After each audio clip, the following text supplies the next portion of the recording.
Assalamualaikum warahmatullahi wabarakatuh.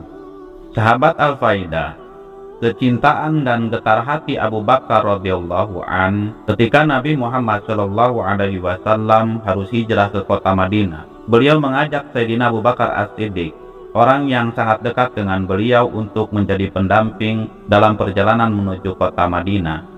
Sayyidina Abu Bakar As-Siddiq dengan penuh adab yang bersungguh, kata kuncinya dengan penuh adab yang bersungguh, diajak ke Madinah.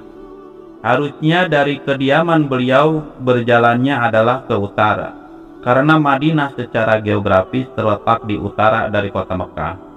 Tetapi Rasulullah SAW berjalan menuju ke tenggara. Sayyidina Abu Bakar tidak bertanya, beliau ikut saja apa yang dibuat oleh Rasulullah, karena di hati beliau ada cinta dan percaya, dan sesuatu yang tidak lagi perlu tawar-menawar. Rasulullah SAW Al-Amin tidak pernah keluar dari lidah beliau sesuatu yang tidak patut tidak dipercaya. Pribadinya penuh pancaran kecintaan, mencintai dan sangat pantas dicintai. Pribadinya begitu rupa menimbulkan kerinduan dan cinta. Nabi Muhammad SAW berjalan, Sayyidina Abu Bakar mengikuti. Ketika akan sampai 8 km dari arah Masjidil Haram, baru Sayyidina Abu Bakar sadar mau istirahat ke Gua Sur, karena sudah mendekati Gunung Sur. Sebelum Rasulullah SAW memasuki gua, Abu Bakar dengan sigapnya mengecek dan menutup lubang-lubang yang ada di gua guna terhindar dari binatang buas. Mereka sepakat untuk bergantian berjaga.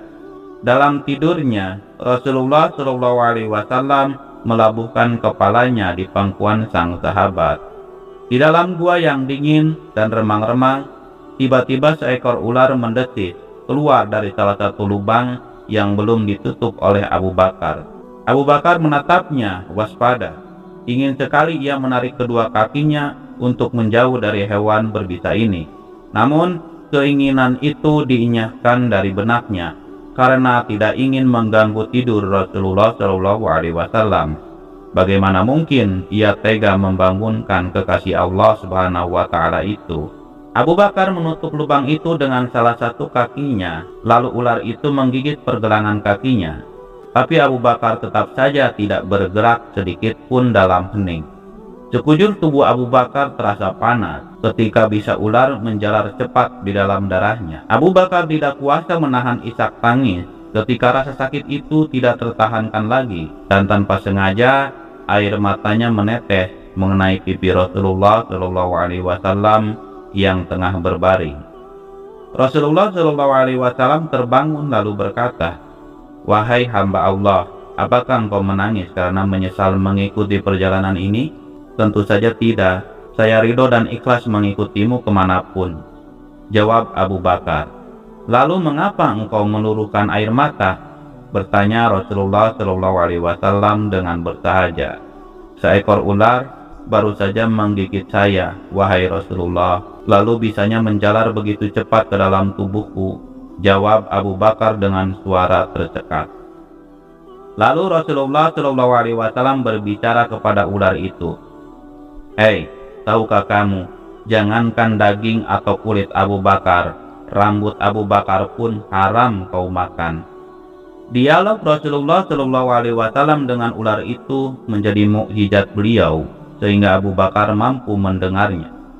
"Ya, aku mengerti. Bahkan sejak ribuan tahun yang lalu, ketika Allah Subhanahu wa Ta'ala mengatakan, barang siapa memandang kekasihku Muhammad fi ainil mahabbah, atau dengan mata kecintaan, aku anggap cukup untuk menggelar dia ke surga. Ya Rabb, beri aku kesempatan yang begitu cemerlang dan indah. Aku, ular, ingin memandang wajah kekasihmu fi ainil mahabbah," lanjut ular. Lalu apa kata Allah Subhanahu wa Ta'ala? Rasulullah SAW bertanya lagi, "Silahkan pergi ke Jabal Tur, tunggu di sana, kekasihku akan datang pada waktunya," jawab Allah Subhanahu wa Ta'ala. "Ribuan tahun aku menunggu di sini, aku digodok oleh kerinduan untuk berjumpa engkau, Muhammad Rasulullah SAW. tapi sekarang ditutup oleh kaki Abu Bakar, maka kugigitlah dia. Aku tidak ada urusan dengan Abu Bakar. Aku ingin ketemu engkau, wahai Muhammad sallallahu alaihi wasallam. Jawab ular, lihatlah ini, lihatlah wajahku, kata Rasulullah sallallahu alaihi wasallam. Tanpa menunggu waktu, dengan penuh kasih sayang, Rasulullah sallallahu alaihi wasallam meraih pergelangan kaki Abu Bakar. Dengan mengagungkan nama Allah Subhanahu wa taala sang pencipta semesta, Nabi Muhammad sallallahu alaihi wasallam mengusap bekas gigitan itu dengan ludahnya.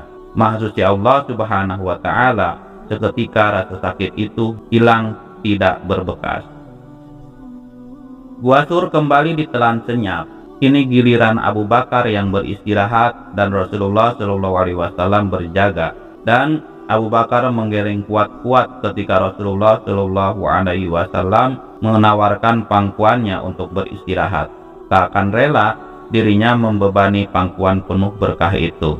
Inilah sikap yang ditunjukkan oleh Abu Bakar As-Siddiq radhiyallahu an. Sebagai seorang sahabat kepercayaan Rasulullah sallallahu alaihi wasallam, ia merelakan semua yang dimilikinya demi keselamatan dan perjuangan dakwah Rasulullah sallallahu alaihi wasallam.